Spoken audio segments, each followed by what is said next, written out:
Oh, another beautiful day here in Somerset, and today another video, and this video is a wee bit different because it's not a car, it's not a van.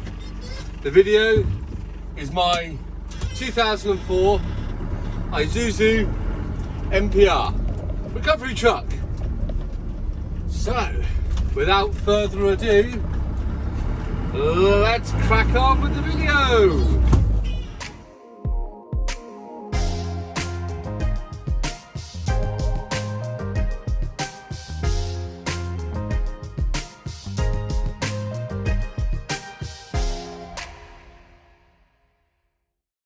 Right, hello. So it's a beautiful day here in Taunton, Somerset, and today I'm going to be talking you through my 2004 NPR NKR 77 3-litre diesel 3.5 tonne recovery truck. It's the 115 horsepower version. This vehicle's got MOT until September this year, and it's covered 203,000 miles and has been in service non-stop for the last 3 years.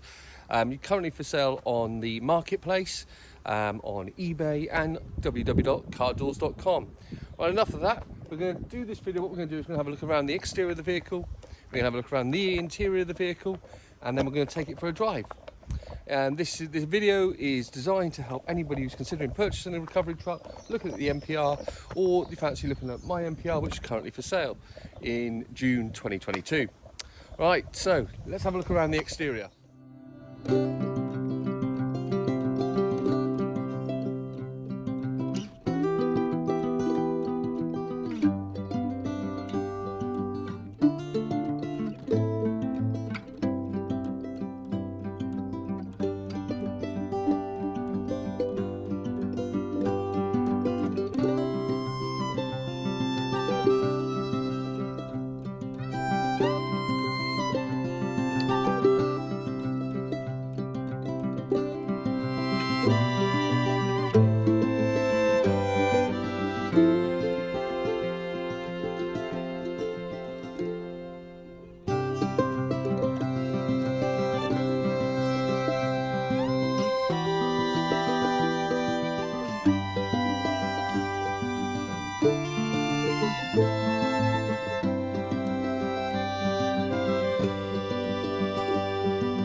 Right, let's have a look at the interior of the Isuzu.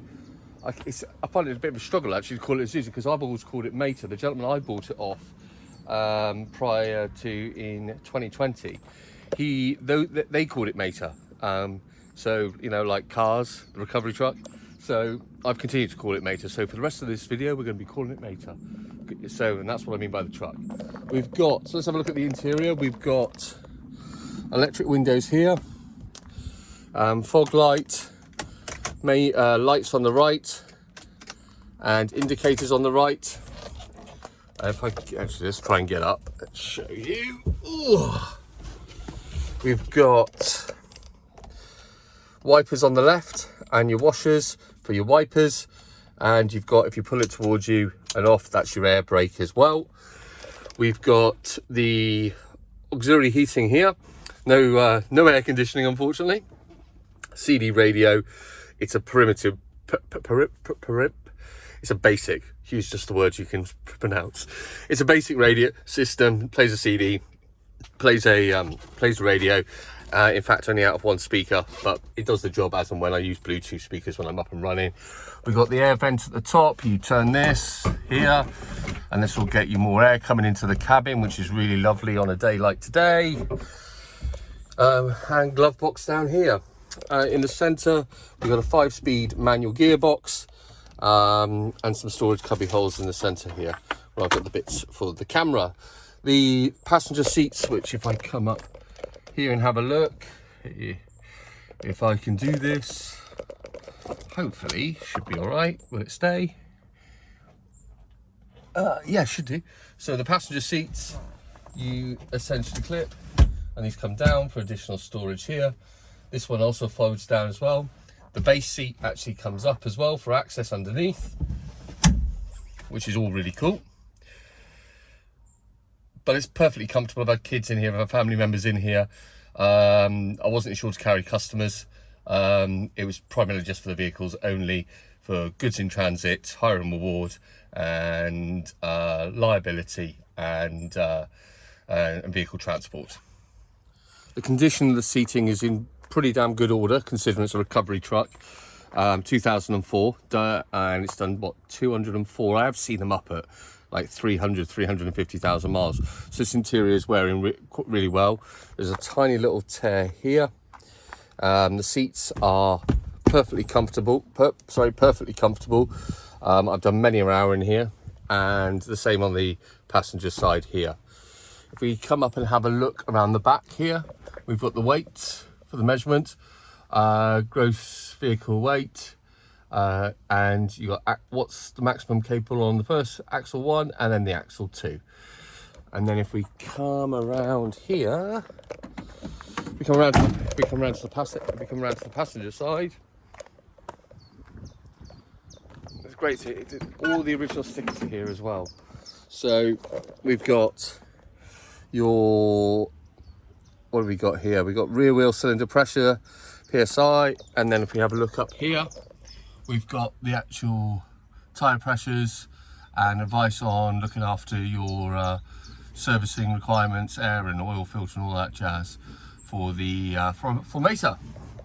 I show you this seat here that comes down also there. There's a little hole in the back of the seat there. I don't know if you can see that. And if I pop this here, oh, no, let's not do that. Let's pop it right here.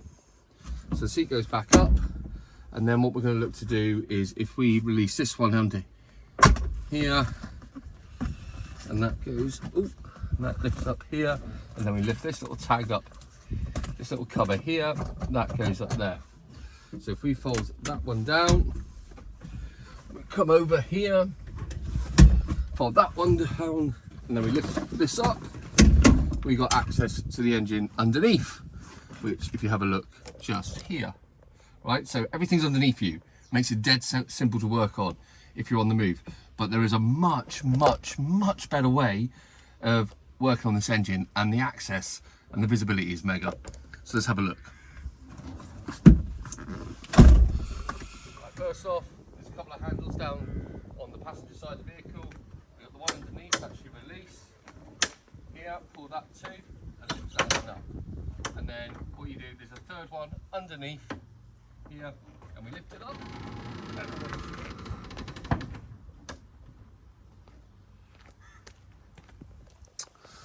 Right here, the heart of the recovery truck is this 3-litre diesel, direct injection, turbo diesel Isuzu engine, sold into multiple of vehicles throughout the year. Recently I've had a new water pump put on it. We've had the ancillary belt done, which had a full service in September last year. Done about 8,000 miles this year in it. So in September this year we'll be due another service, which is dead easy. Air filter here and fuel filter there. So really straightforward stuff. This thing has never let me down. It's just been brilliant, absolutely fantastic. Obviously you've got the gearbox mounted at the rear, so absolutely brilliant. But if you're a competent technician, or a technician, would love to work on this because everything's accessible. It's really good news. Makes maintenance costs and labour hours a lot less. Right, let's get this clamshell back down. I think it would be a good idea then to go for a drive. Get the clam down, just go underneath it. There's a support handle here. You release it in the centre, and then she just drops down. And then we lock it into place. Okay, and there she is, all done. Nice and easy. 5p, what are the chances? Hey, you find a penny, pick it up. Well, 5 pennies, pick it up. All day you'll have good luck. Right, so let's have a chat about the bed. The bed is a steel construction rear bed. but it's got aluminium sheets for your load-on area, for your loading area, which is really cool. Helps keep the weight down a little bit. It's not a light truck. Currently coming in at about 2.1 ton when I was down and got it weighed. So with that bearing in mind, it's deregistered from 6.5 ton down to 3.5 ton, so you can drive it on a normal driving license. What I'm going to do is, we've got the straps here and here on both sides, four, get the right number of fingers. Hey, yeah, 4 straps, and they'll be included. I've got the Eiffel Williams loading ramps at the back. They are a little bit steep, and you'll see as I'll cut into this video now.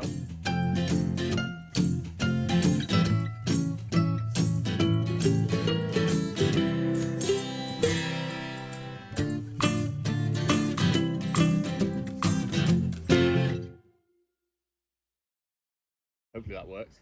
It's a little bit steep, so you've got to take it easy on actual loading, but with some loading ramp extensions and some blocks, wood blocks, everything. I've got loads of different things on the back of this truck over the last 2 years. It's served me so well through lockdown, delivering cars and picking up vehicles for the business, but now it's not needed. There is a winch on the back. I bring this up here. Let's have a look. So we come up here and have a look. We got a 13,500 pound winch. It could do with a service, and truth be told, it could probably. This is a recently new cable, probably about 6 months old, so that's good news. And we got the remote on the inside, which is, it's all done wireless remote, but there is a hard wire. There's a hard wire for this as well, which is really cool. So if your remote lets you down, you got the hard wire to actually, there you go, got the hard wire to actually override it if you need to. Okie dokie, right, let's go for a drive. We want to see the Mater drive, don't we? So yeah, so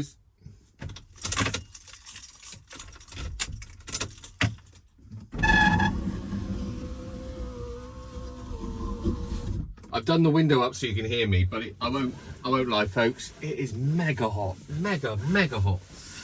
Right, okay, so the Mater's done 203,000, as I alluded to earlier on, but to be more precise, 203,222 miles. I purchased Mater on 188,000 miles.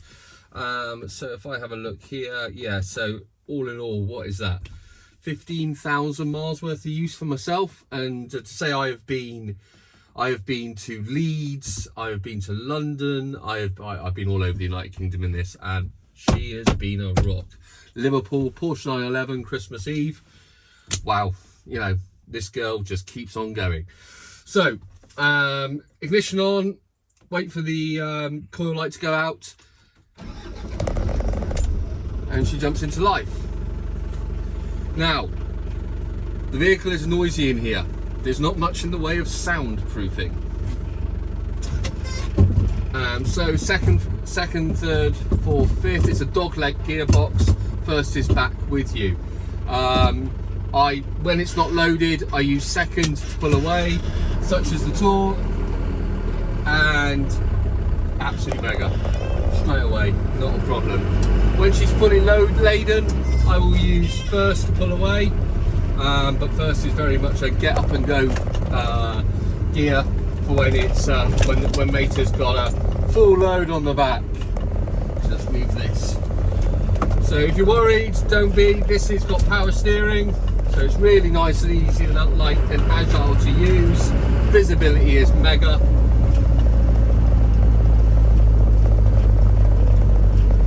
And you always know where you're at with it. So we're going to go down the Wellington Road towards Wellington, which will get us a completely different variation of speed, so you can see her operating. I do love this truck. Do love it. It was sad to see her go, but such is the times. It's time to move on.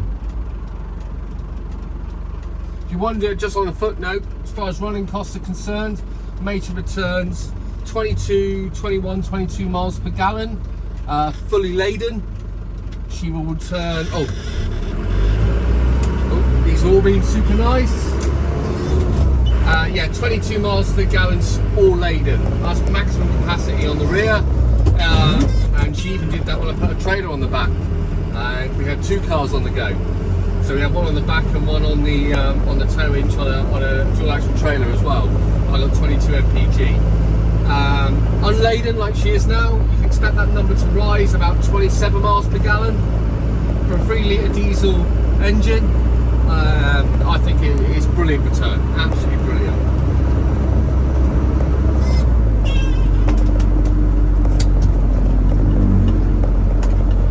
So we're into, what are we into now? 5th, 4th,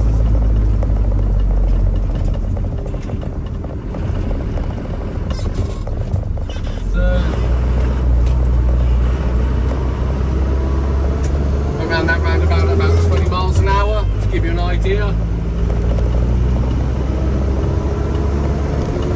Coming up to the 50 miles an hour zone.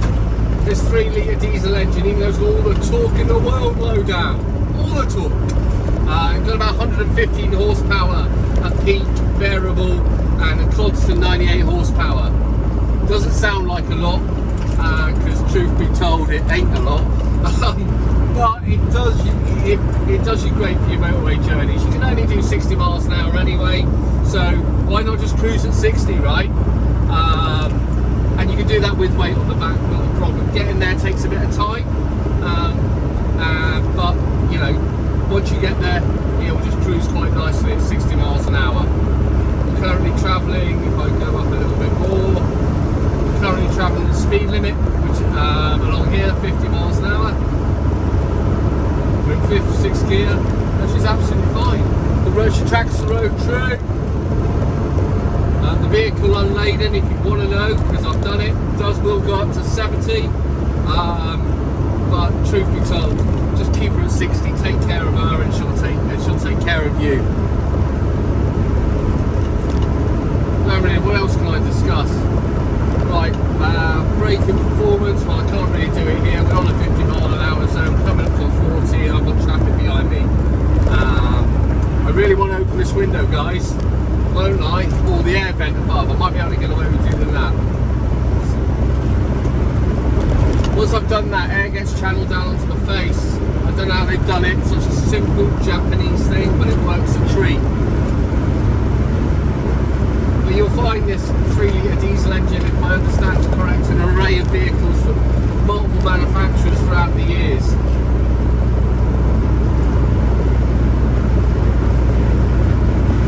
Right, how am I going to do this? I'm going to take a right here, and we'll be able to go through this village. One thing I will say about the suspension on this vehicle, it's a little bit bumpy. In regards to, you feel the bumps in the road.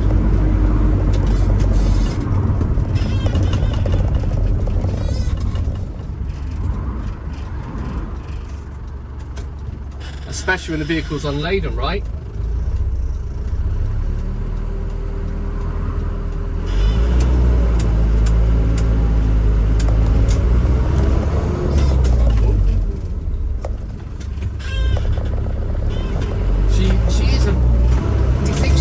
Right, and she is wide. She's very wide. But you got to bear in mind, you know where you are. You know where you are. You sat on the wheel, so you know that straight off the bat. Here we are on a country road, and 2 lanes, and I'm well within my lines. I'm not going onto the other side of the road. You know, large oncoming traffic. Just take a bit of care, but you'll be absolutely fine.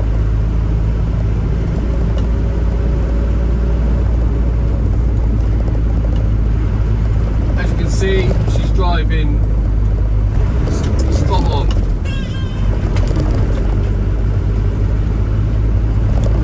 Talk about a little bit more about this gearbox, shall we? Now the camera's kind of, gravity is forcing it back towards me. We've got the 5th gears. It goes into gear as it should do, absolutely fine on all the gears. It's been like this, but when you go into 4th, It's got a nice little sweet spot between 1800 and 2000 RPM. If you rush it, it will crunch. If you decide to change gear for whatever reason up at 3,500 RPM, not really sure why you do that, but if you did, it will crunch a little bit. But if you change gear between 1800 and 2.5, 2.2 on the downturn, you're absolutely fine.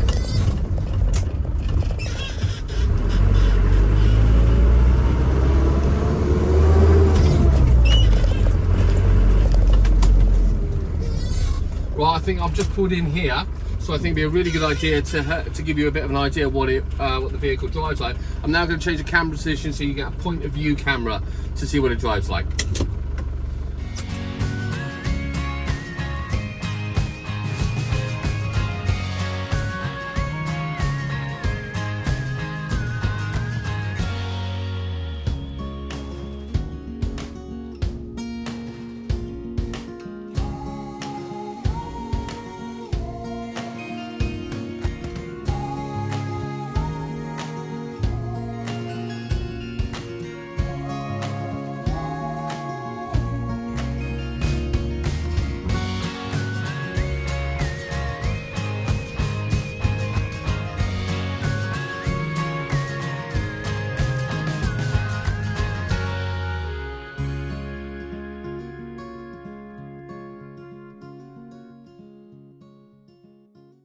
By the way, just a top tip, if you're anywhere near Taunton and you're coming from the Wellington end at junction 26 on the M5, this farm shop here does an epic breakfast.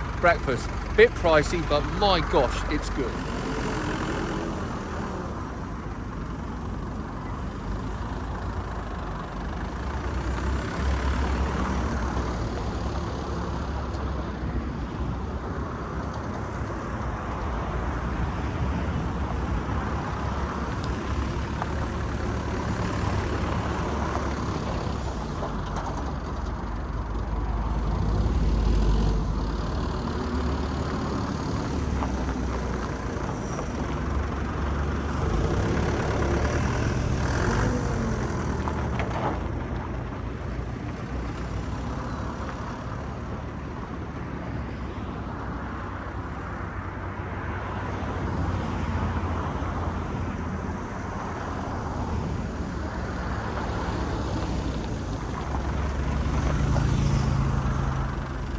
Like I mentioned earlier, the winch will probably need a very good service. This stabiliser bar here, guide bar, has come off.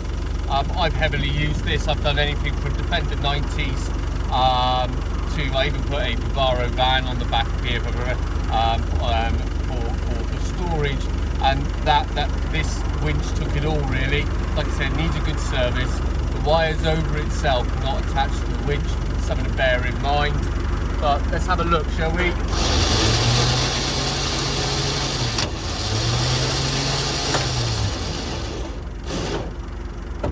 These are right for Williams ramps, including the sail along with the 4 winches, the 4 straps. These are the best part of £400-500, so something to bear in mind. It's a good little bit. So I'm really trying to paint a picture.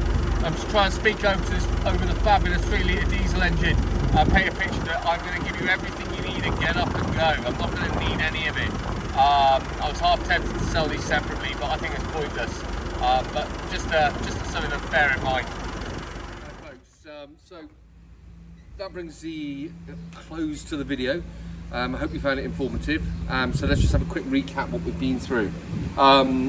We've gone through the exterior of the vehicle, and one thing I didn't mention, which I probably should have done, there are a couple of little minor dings and scratches and dents on the actual cabin of the vehicle. It's a recovery truck. Oh gosh, that's a piece of paper just flies off. Yeah, it is a recovery truck. And it's been used over the last 18 years, so yeah, expect some general wear and tear on the bodywork. But yeah, so we've been around the exterior of the vehicle, the interior of the vehicle, we had a look at the engine, we've been for a drive, we've also done some manoeuvres with Mater. So let's just be clear, we've got the IFA Williams ramps which are included, we've got 4 straps which are included. One thing to note though is the plate on the front of it CD53DAW. As you can see, this is my little business here in Taunton, Somerset. That's a cherished plate, and that's going to be staying on the vehicle. You're going to be looking at having the original plate will be applied back on the vehicle. It's no problem for you. It's all done electronically online with the DVLA now, and that will be Papa X-Ray 04 Kilo Whiskey Alpha PX04KWA. With the vehicle, you've also got owner's book pack, which is here with the owner's manual inside. Servicing is done once a year or every 15,000 miles. As the Bavaro gets pulled out, once a year or every 15,000 miles. Tax is about £280. We went through the fuel economy earlier on. I'm pretty sure that covers anything. So the only thing you might want to invest in is a service on the winch, or alternatively a new winch. You won't need a new rope, a new winch cable, but that's something to bear in mind. It's functional, it does what it needs to do, but it is coming to the end of its lifespan. Over and above that, what have I done to it? So I've done a service, replaced these two batteries under here. That was done a year ago, 12 months ago, so you got peace of mind there. We've done a water pump. There's no cam belt on this, these are cog driven, not chain, not cam belt, cog driven. And we've done a couple of tyres. What else have we done? Coolant change, brake fluid change. Yeah, and that's about it really. So thanks for watching. My daughter has kindly remind me, I know I've said it before, but I always forget to do it. Please like, subscribe, give me comments on anything you love about the NPR, the Isuzu 3-litre diesel engine. If there's something I've missed or something I've got slightly wrong, please point it out. I'd love to hear your feedback. Let's keep it kind, people. If you'd like to find out more, you can go on the website as the T5 goes past. Go on the website, which is www.cardoors.com, or email admin@cardoors.com. So, like I said, thanks for watching, and I look forward to hearing from you. And that's it for this video.